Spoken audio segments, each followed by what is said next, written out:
안녕하세요. 거북이의 별작부록의 거북이입니다.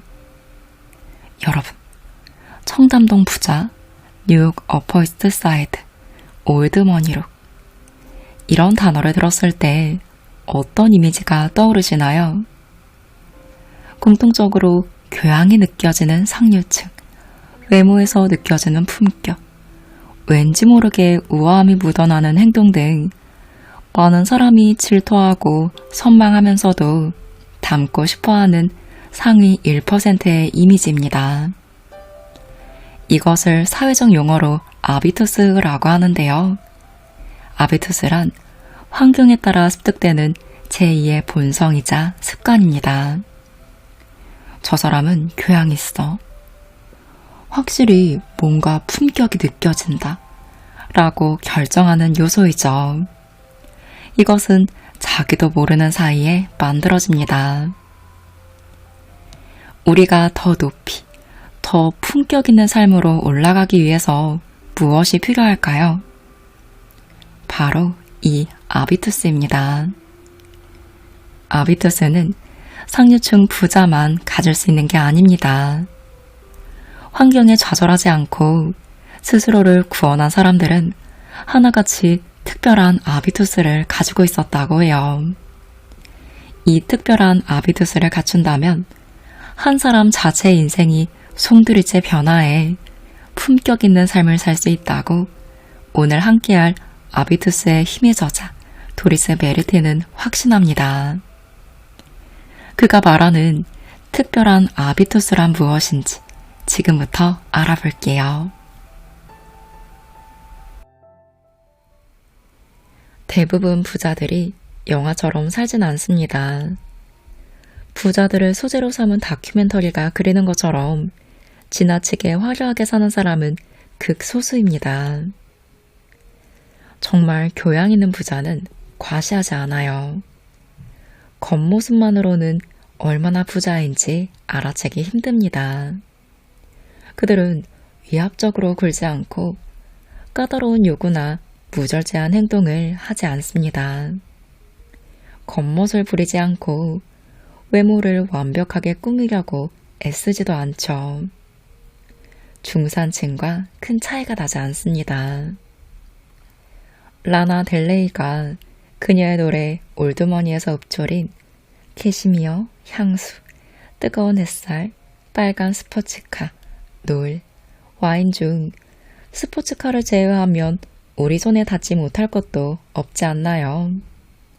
모두 얼마간의 돈만 있으면 가질 수 있는 것들입니다.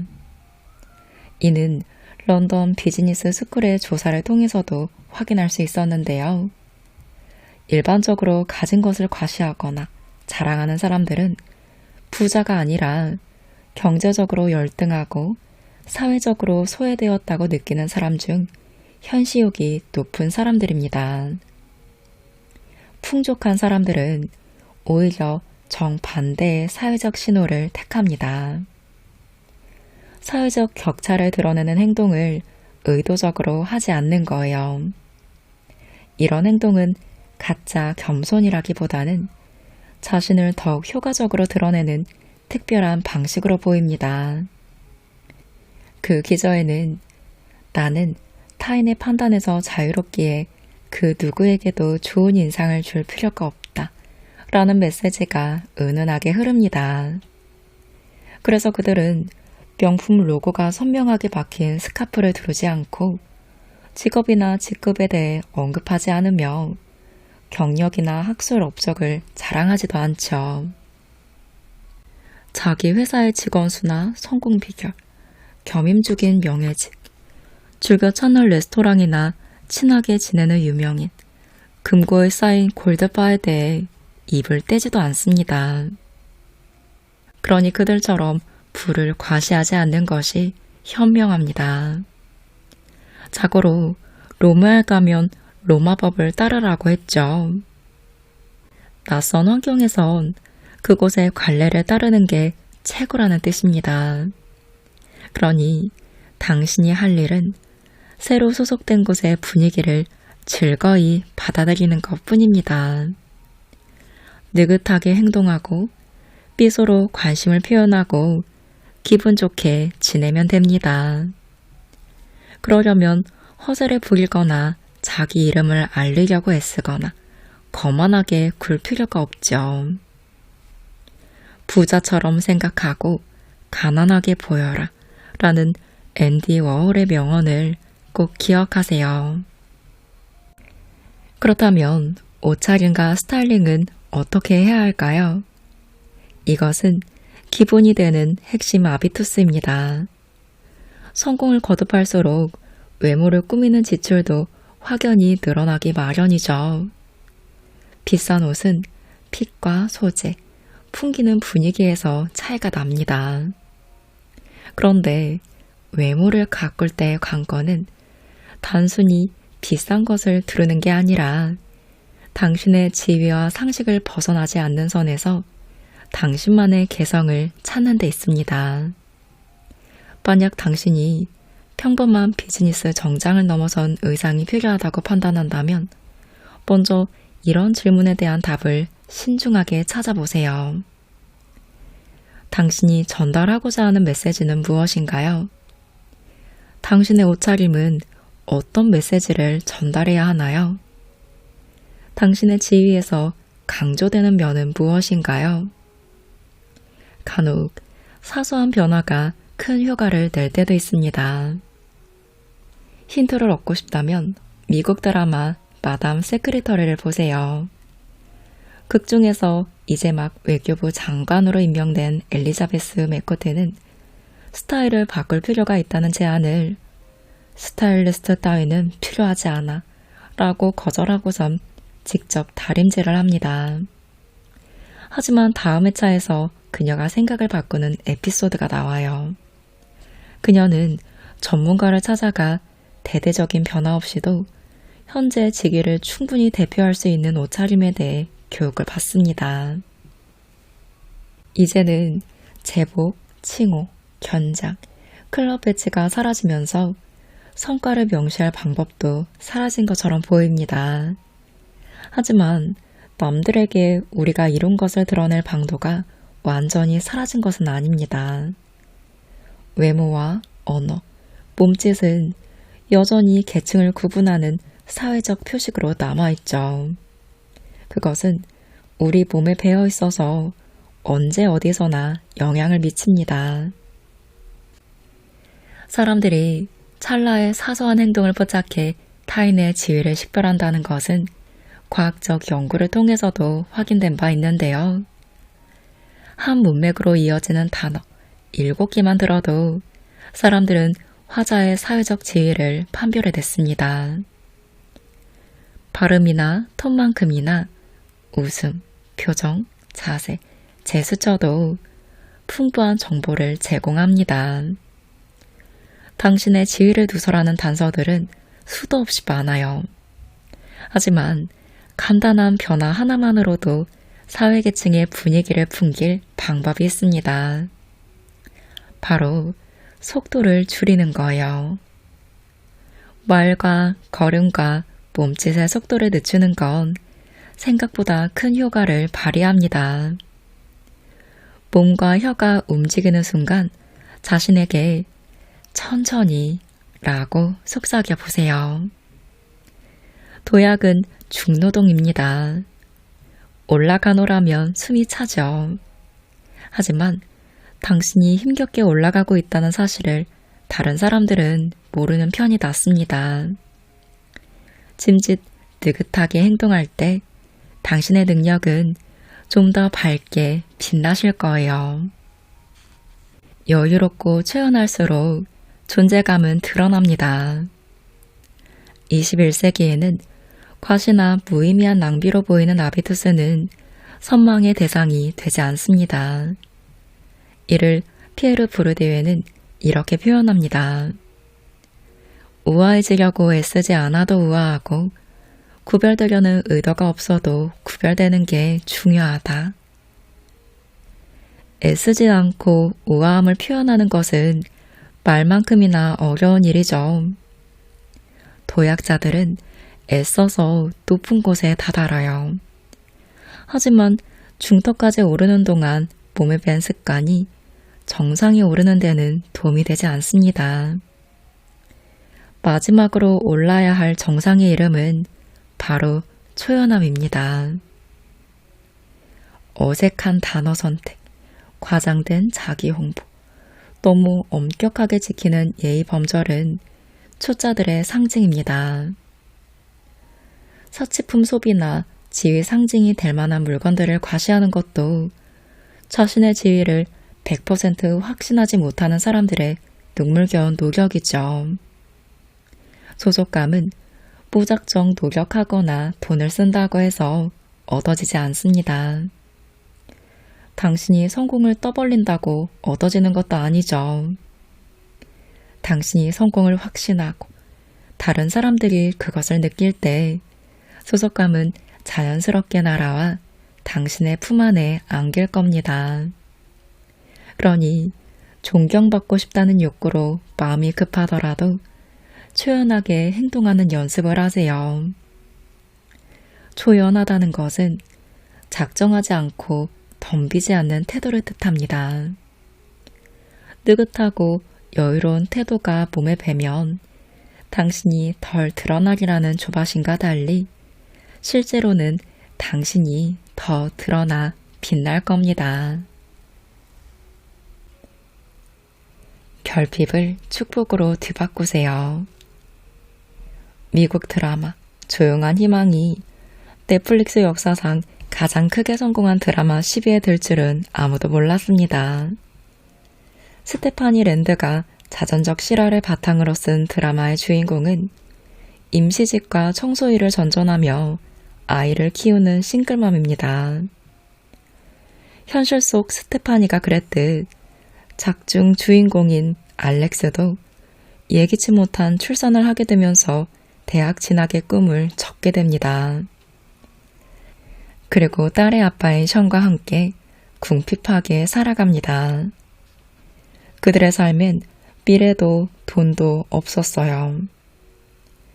그 와중에 션이 폭력을 행사하자 알렉스는 딸을 지키기 위해 여성 보호소로 몸을 피하고 그 후엔 임시 숙소에 기거하면서 고급 빌라 청소부로 일하며 겨우 입에 풀칠을 합니다. 알렉스는 사회 보조금을 받기 위해, 어린이집 자개를 얻기 위해, 곰팡이와 습기가 없는 집을 얻기 위해 부단히 싸워요. 하지만 딸 앞에서만큼은 최선을 다해 절박함을 감춥니다. 고군분투 끝에 알렉스는 장학금을 받고 4년제 대학에 들어갑니다. 드라마는 가난이 얼마나 더럽고 치사한 것인지를 보여줍니다. 동시에 가난한 사람이 더 나은 삶을 위해 싸움을 시작할 때 어떤 강점을 활용할 수 있는지도 보여줍니다. 그런 강점은 대부분 출신 배경에서 비롯됩니다. 임기응변 능력, 목표 지향적 태도, 친근함, 인내력 등은 결핍을 먹고 자라죠. 그런 강점을 무기로 발전을 도모할 수 있습니다. 하지만 당신이 끌어다 쓸 수 있는 모든 자본, 즉 물질적 자본은 물론이고 재산, 학력, 인맥 등 비물질적 자본이 부족해 보이는 상황에서도 희망은 있습니다. 당신은 어떤 식으로 요리를 하시나요? 필자는 정확한 재료와 도구가 준비된 상태에서 공인된 레시피에 따라 요리하는 것을 선호합니다. 요리를 해볼까 싶다가도 레시피에 나오는 레몬즙이나 딱 맞는 크기의 쿠키틀이 찬장이 없으면 그 즉시 포기합니다. 이럴 때도 마찬가지예요. 잘할 수 있다는 확신이 드는 업무를 맡는 게 제일 좋습니다. 그런 일의 결과물은 항상 최고이니까요. 다만 일에 착수하기까지 갖춰야 할 조건이 매우 까다롭습니다. 이런 걸 보면 결국 자원과 기회가 풍부한 사람만이 잘할 수 있는 일을 고를 수 있는 것 같습니다. 레시피를 철저하게 따르려면 특이한 재료까지 구비된 대형 슈퍼마켓이 인근에 있어야 하고, 자신에게 적합하지 않은 프로젝트를 거절하려면 그 일 말고 다른 일이 당신을 기다리고 있어야 하죠. 하지만 장애물이 많은 삶은 쉽고 편한 지름길을 허락하지 않습니다.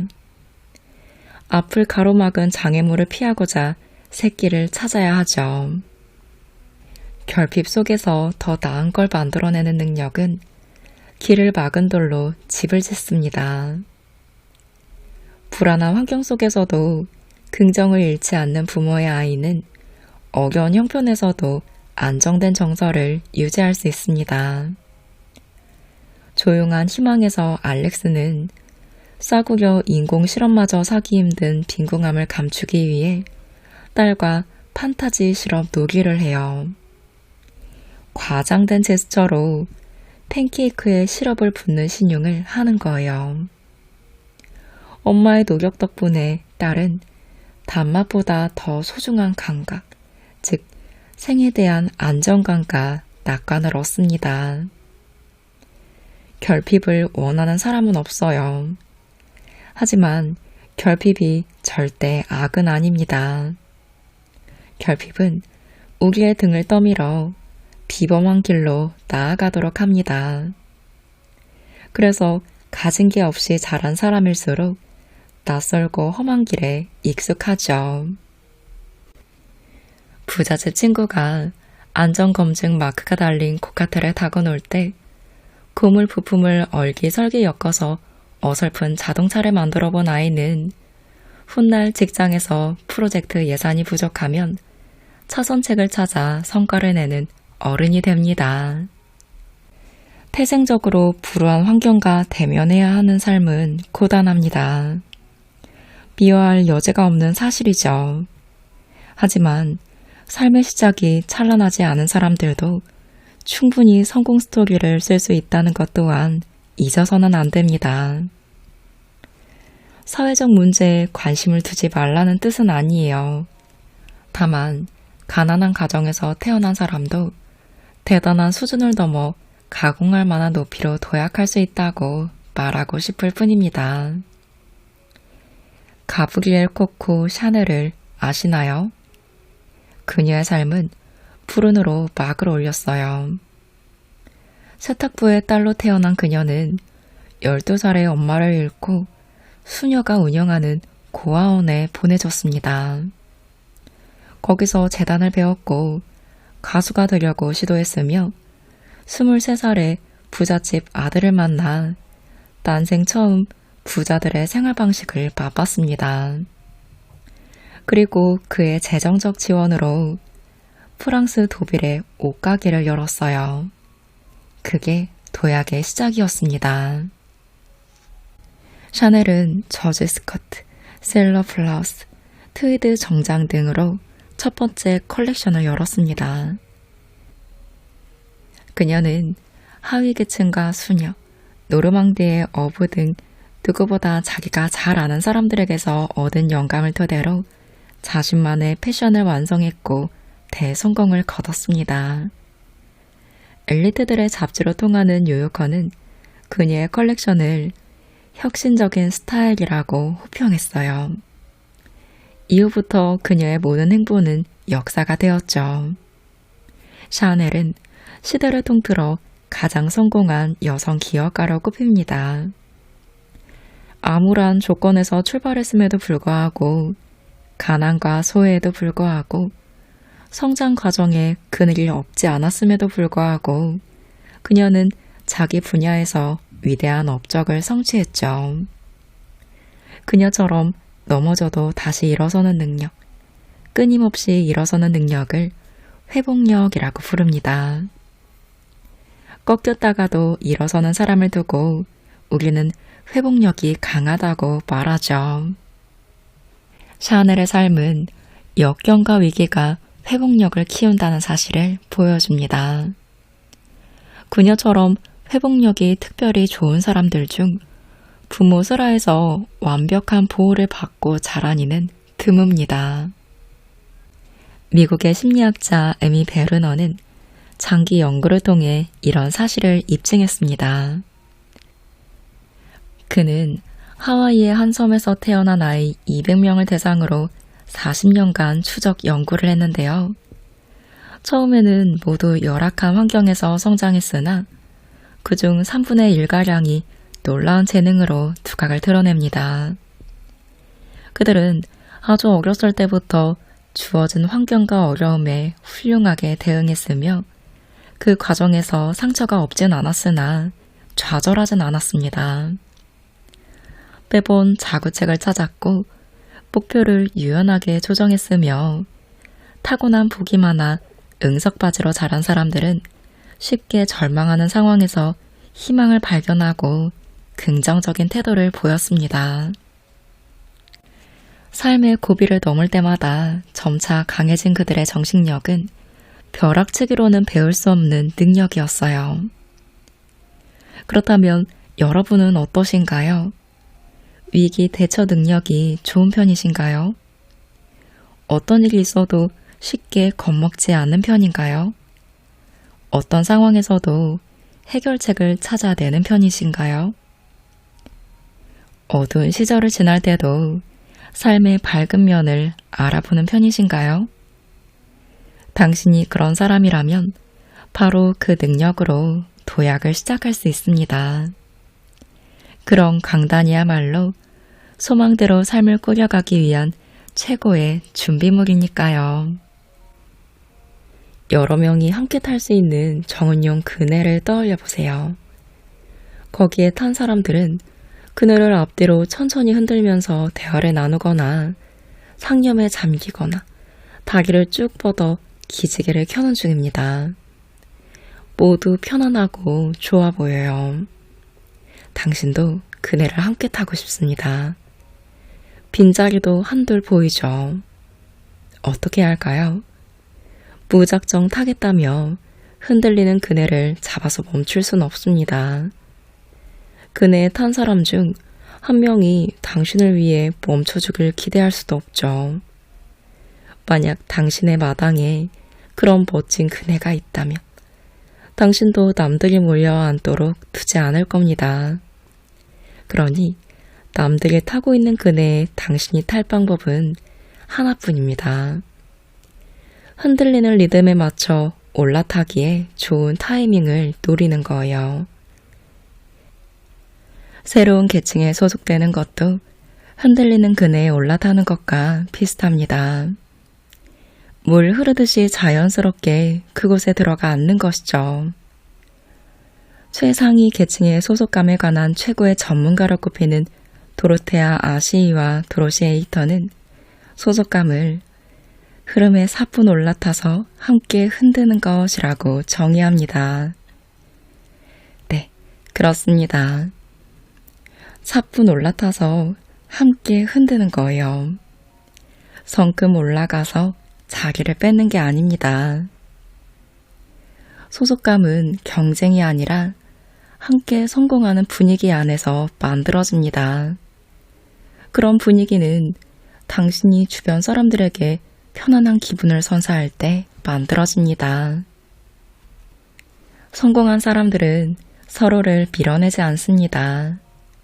그들은 함께 그네를 흔들어 더 많은 성공과 더 기발한 아이디어와 더 끈끈한 유대를 향해 올라갑니다.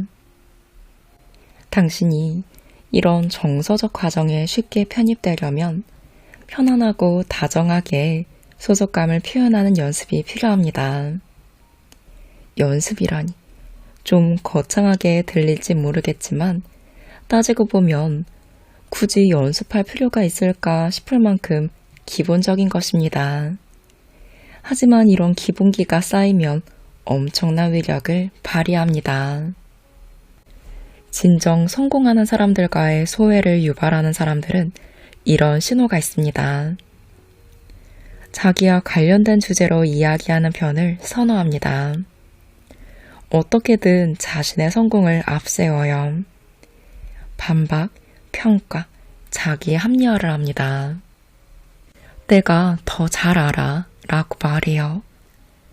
선을 그을 땐 당차게 말합니다. 제발 끊지 마세요. 안 되는 것에 대해 말합니다. 그 아이디어를 따라갔다간 결국 우리는 망하고 말 거야. 실수와 문제, 실패를 입증합니다. 요구와 바람을 표현합니다. 관계에서 이익을 얻길 바래요. 자기가 부여한 의미를 강조합니다. 이제 내가 강조해온 기술적 주제가 논의될 시점이 왔습니다. 라고요. 하지만 성공한 사람과 연결을 유발하는 소속의 신호는 이렇습니다. 대화 상대의 관심사에 함께 흥미를 보입니다. 다른 사람의 성공을 칭찬해요. 편견에 사로잡히지 않습니다. 경청하고 되물어요. 그리고 숙고합니다.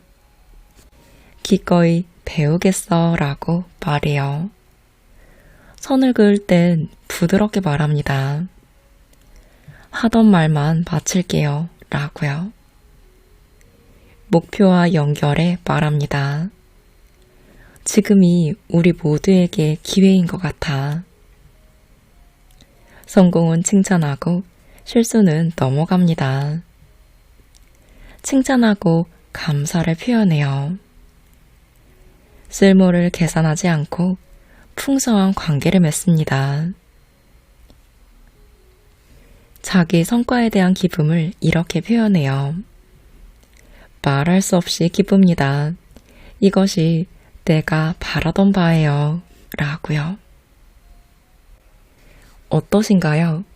비교해보면 성공을 연결하는 신호를 가진 사람은 자기중심적이지 않으며 다정하다는 것을 느끼실 수 있겠죠. 이 소속의 신호 중 지금까지 당신이 몰랐던 항목은 하나도 없었을 거예요.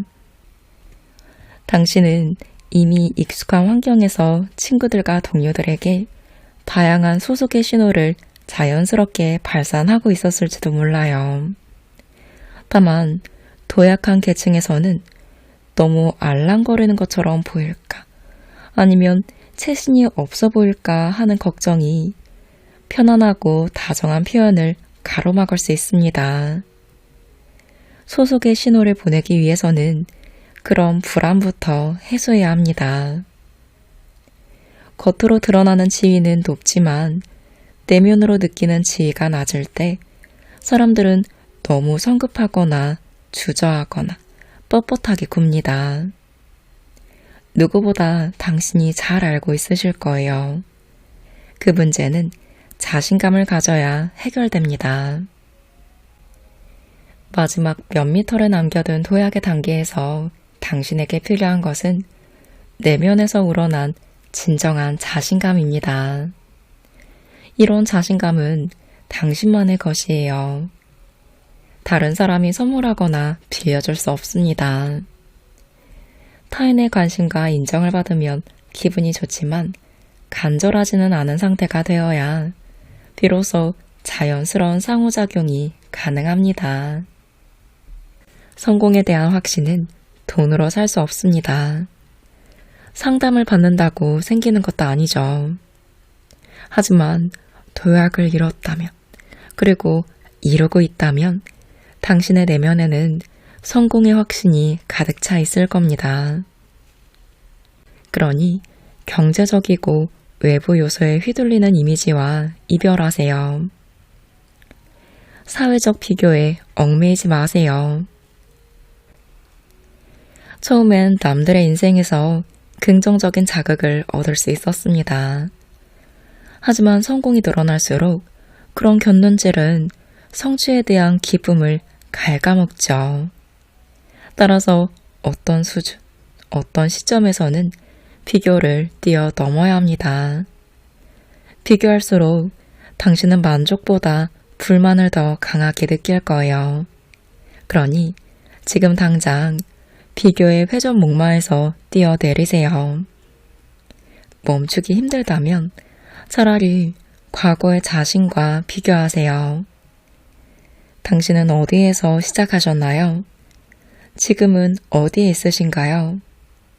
그 여정에서 당신은 무엇을 배우셨나요? 어떤 능력과 도움, 경험이 결정적으로 작용했나요? 특별히 자랑스러운 점은 무엇인가요? 특별히 감사할 만한 것은 무엇인가요? 그 일이 없었더라면 당신은 지금 어떤 모습이었을까요? 자기만의 기준을 세우세요. 당신이 어떤 수준과 지위에 오르든 당신보다 나은 사람은 반드시 있습니다. 당신보다 더 똑똑하고 더 재치있게 반응하고 흥미로운 사람들을 더 많이 알고 당신이 꿈꾸는 행복한 가정을 꾸린 사람이 분명 늘 있어요. 그게 인생입니다. 다른 사람이 당신을 어떻게 판단할까를 의식하면 마음속에 불안이 퍼집니다. 당신만의 기준에 따라 살겠다고 마음먹을 때만 그 불안은 해소됩니다. 외부의 동기가 아니라 내부의 동기를 따를수록 내면이 안정되고 이는 행동으로 드러납니다. 인생의 충만함을 즐기세요. 빠듯한 형편에서 자란 사람들은 넉넉하게 즐기는 데서 오는 충만함을 한참 후에야 알게 됩니다. 언제 뒤처질지 모른다는 두려움이 너무 큰 나머지 이미 오래전에 팍팍한 형편을 벗어났는데도 미처 실감하지 못할 수도 있어요. 하지만 이를 깨달을 방법이 있습니다. 자신과 다른 사람을 위해 무언가를 베푸는 거예요. 자기에게 기쁨을 선사할 때마다, 타인에게 친절을 베풀 때마다, 열정으로 대하고 인내할 때마다 우리의 뇌에는 더 이상 제한할 필요가 없다 라는 메시지가 새겨집니다. 당신은 다른 사람을 위해 시간을 내어주고 아름다운 것에 감탄하고 자선을 베풀 만큼 부유한 사람입니다. 즐거움을 만끽하고 아낌없이 내어주면 긴장은 사라집니다. 다른 사람을 감동시키고 영감을 주고 그들로부터 감탄을 끌어내세요.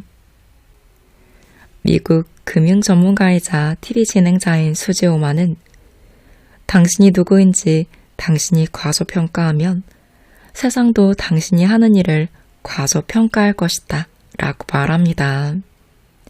반대로 당신이 자신의 충만함과 위대함을 깨닫는다면 다른 사람들도 그럴 겁니다. 오늘은 도리스 메르틴 저자의 아비투스의 힘과 함께 했습니다. 저자는 인간 본연의 잠재력, 성공과 성장의 의지, 그것을 구현하는 현실적인 방법 등에 관한 전문가로서 세계적인 명성을 얻고 있는 분인데요. 책에는 그가 연구한 특별한 아비투스를 갖추는 21가지의 행동이 담겨 있습니다. 전작 아비투스에서는 상류층의 아비투스를 설명했다면 이번 아비투스의 힘에서는 타고난 환경을 극복하고 자신이 원하는 단계로 도약할 수 있는 실제적인 행동에 대해서 설명하고 있어요. 저는 전작보다 이번 책을 더 재미있고 인상 깊게 읽었어요. 특별한 아비투스로 도약하는 분들의 스토리도 흥미로웠고 전작보다 훨씬 내용이 정돈된 느낌이랄까요? 그래서 한 번 읽고도 기억에 남는 내용들이 많았던 것 같아요. 사실 이분의 문체를 그렇게 선호하진 않지만 내용 자체가 참 유익해요. 무조건 돈만 목표로 삶을 살 게 아니라 진정으로 부자가 되는, 마음이 풍요로워지는 애티튜드를 배울 수 있어서 최근에 정말 잘 읽었던 책입니다. 명품을 두르는 사람이 아닌 진짜 명품이 되라고 하잖아요. 정말 나를 명품으로 만드는 데 도움이 되는 책이니 참고해보시면 좋을 것 같습니다. 운명을 바꾸는 아비투스의 힘으로 인생을 한층 더 도약해보시기를 응원하는 마음으로 영상 마무리합니다.